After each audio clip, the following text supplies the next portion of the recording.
মাননীয় সত্ৰ বিষয়া মহোদয় ৰাজহ আৰু যে অসম কৰ্মৰত সঞ্চালকালয়ে 6 নং বালি মৈদাম বুলি নামাঙ্কিত কৰি তাত মোৰ আপত্তি দৰ্শাই এই পত্ৰ প্ৰেৰণ কৰিছোঁ। উক্ত মাটি কৰা মই 1928 বিভাগে হঠাতে 6 নং বালি মৈদাম বুলি ঘোষণা কৰাত হতাশ অনুভৱ কৰিছোঁ আৰু প্ৰবল আপত্তি কৰি চাব আৰু সংৰক্ষিত প্ৰত্নতাত্ত্বিক ক্ষেত্ৰ হিচাপে প্ৰাৰম্ভিক ঘোষণা উঠাই ল'ব।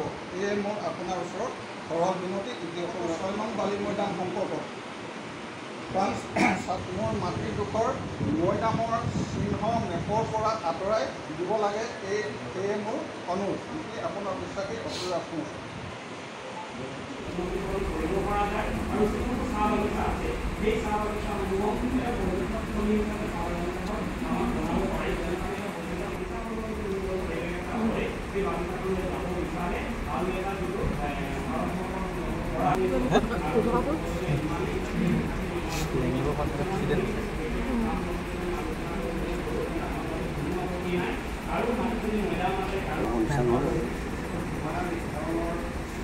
আমাৰ অতি গৌৰৱৰ কথা যে চৰাইদেউক ৱৰ্ল্ড হেৰিটেজ ইতিমধ্যে ঘোষণা কৰা হ'ল। ঘোষণা কৰাৰ পিছৰ কামখিনিহে আটাইতকৈ বেছি ইম্পৰ্টেণ্ট এতিয়া, যিহেতু গোটেই কথাখিনি কেনেকৈ সজাব লাগিব, কি কৰিব লাগিব, গোটেই কথাখিনি ইয়াৰ যিসকল সংশ্লিষ্ট সেইসকলৰ ওপৰত নিৰ্ভৰ কৰিব। তদুপৰি আৰু এটা ছেকেণ্ড ডিফেন্স এটা আছে, সেই ডিফেন্স হ'ল ৱৰ্ল্ড হেৰিটেজৰ লগত ইয়াৰ বহুত এৰিয়া, যিহেতু ডাঙৰ এৰিয়াটো এইটো বহুত এৰিয়া বাফাৰ জোন হৈ আছে। সেই বাফাৰ জোনবোৰৰ ওপৰত আজি মিটিং হৈ আছে আৰু বাফাৰ জোনটোত কাৰোবাৰ কিবা আপত্তি আছে নেকি, এনেকুৱাবোৰ কথা হয়তো আজি ওলাব বা ইতিমধ্যে হৈ আছে।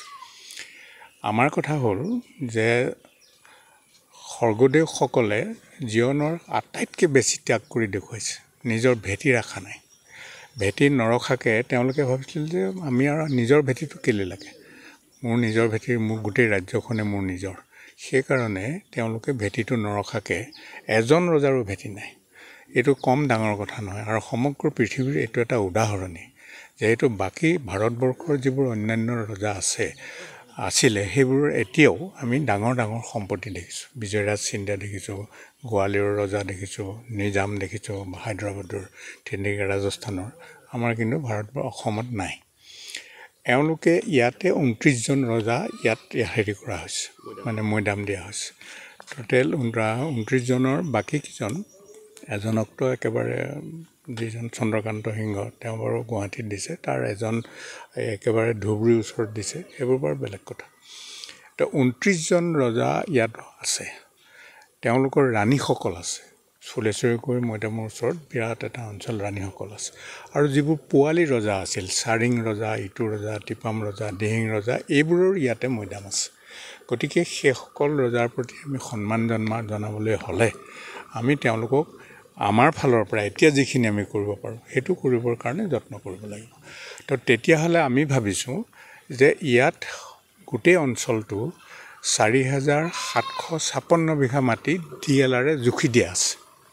তো 4,700 কিমান, তাৰে 600 কিমান বিঘা মেইন কোৰ যোনটোত আছে, বাকীখিনিৰ ভিতৰত বাকীখিনি সোমাই আছে।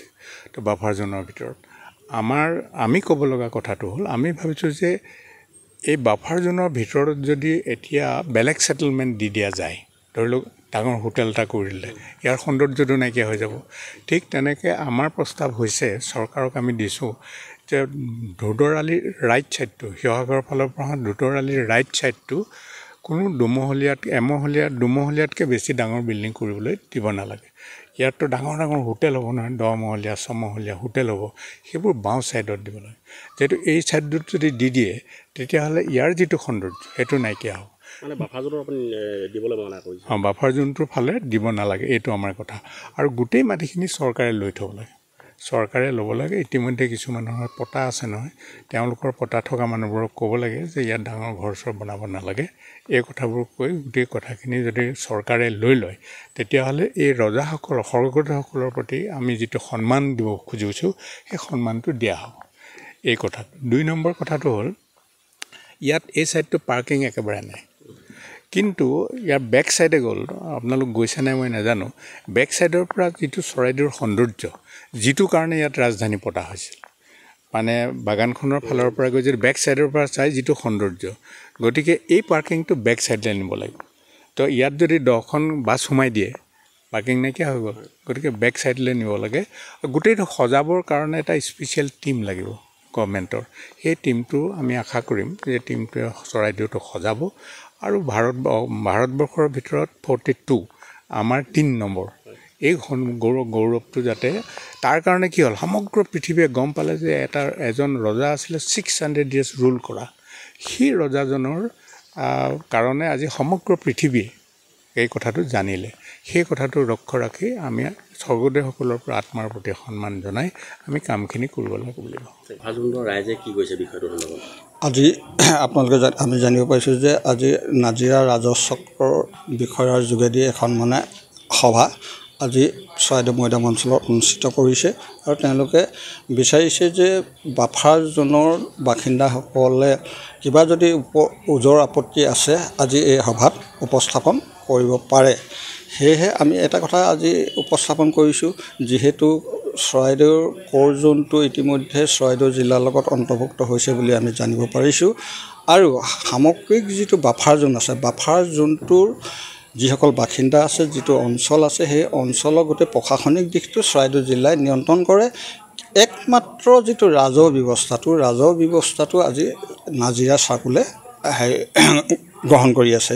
গতিকে আমি আজি এই সভাত আমি সজোৰে উত্থাপন কৰিছোঁ, যিহেতু ৰাজহ যিটো বিষয় আছে, এই বিষয়টো যাতে ৰাজহ বিভাগটো সম্পূৰ্ণৰূপে নাজিৰাৰ পৰা আনি চৰাইদেউ জিলাৰ লগত অন্তৰ্ভুক্ত কৰিব লাগে আৰু লগতে যিটো সমগ্ৰ বাফাৰ জোনটো মানে চৰাইদেউ জিলাৰ অন্তৰ্ভুক্ত কৰিব লাগে। এই দাবীটো আজি সভাত আমি সকলো ৰাইজে, বাফাৰ জোনৰ ৰাইজে সবলভাৱে তেওঁলোকৰ আগত উপস্থাপন কৰিছোঁ। ৰাইজে কি কয় বিষয়টো? ৰাইজেতো সকলোৱে একমত যে এইটো সম্পূৰ্ণ বাফাৰ জোনৰ যিমানবিলাক ৰাইজ আছে, যিমান আছে, সকলোৱে মানে চৰাইদেউ জিলাৰ লগত অন্তৰ্ভুক্ত হোৱাটো কামনা কৰিছে। যিহেতু ঐতিহাসিকভাৱেই চৰাইদেউ মৈদাম অঞ্চল চৰাইদেউ বুলি চিনাক্তকৰণ হৈছে। বৰ্তমান আমাৰ চৰাইদেউ ঐতিহাসিক এই মৈদাম অঞ্চলক লৈ চৰাইদেউ জিলাৰ নামকৰণ হৈছে। গতিকে ঐতিহাসিকভাৱে আমি চৰাইদেউ জিলাৰ লগত থকাটো সকলোৱে কামনা কৰিছে। নাজিৰা ৰাজচক্ৰ বিষয়াৰ কাৰ্যালয়ৰ পৰা যিখন আমাৰ আজি সভা অনুষ্ঠিত কৰিছে, সেইখন পোনতে হৈছে যে আমাৰ যিখিনি বাফাৰ জোন এলেকাত আপোনাৰ মনুমেণ্টছ আছে, যেনে মৈদাম, পুখুৰী আৰু শনিয়ালিকে আদি কৰি যিমানখিনি ঐতিহ্যমণ্ডিত কীৰ্তিচিহ্ন আছে, সেই কীৰ্তিচিহ্নসমূহখিনি কিছু লোকৰ হয়তো নিজৰ ভোগ দখলত আছে বা কিছুমান ৰাইজৰ ভোগ দখলত আছিলে, তেওঁলোকে স্বেচ্ছাই এৰি দিছিলে।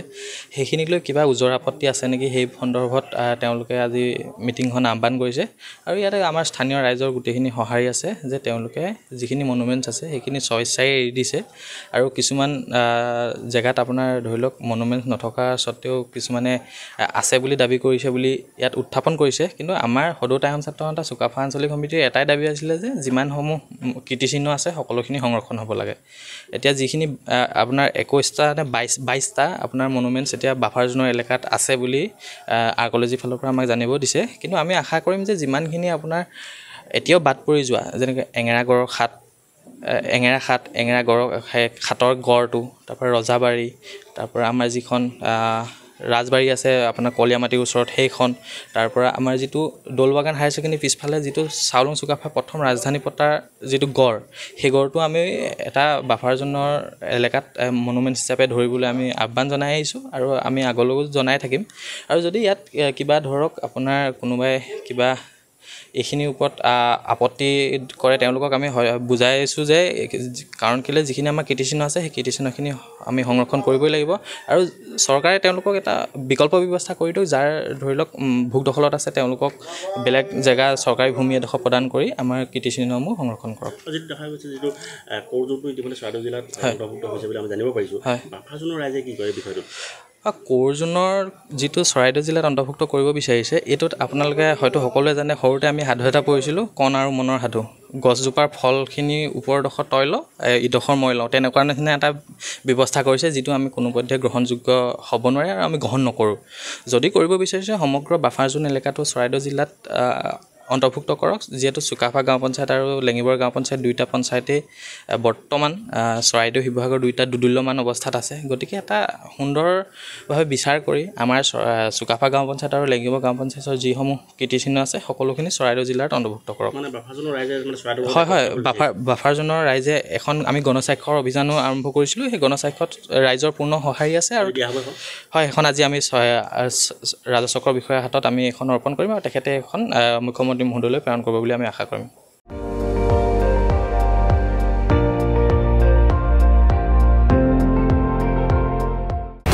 আপুনি চাই আছে ND24, সৰ্বশ্ৰেষ্ঠ নহয় সৰ্বোত্তমৰ দৌৰ।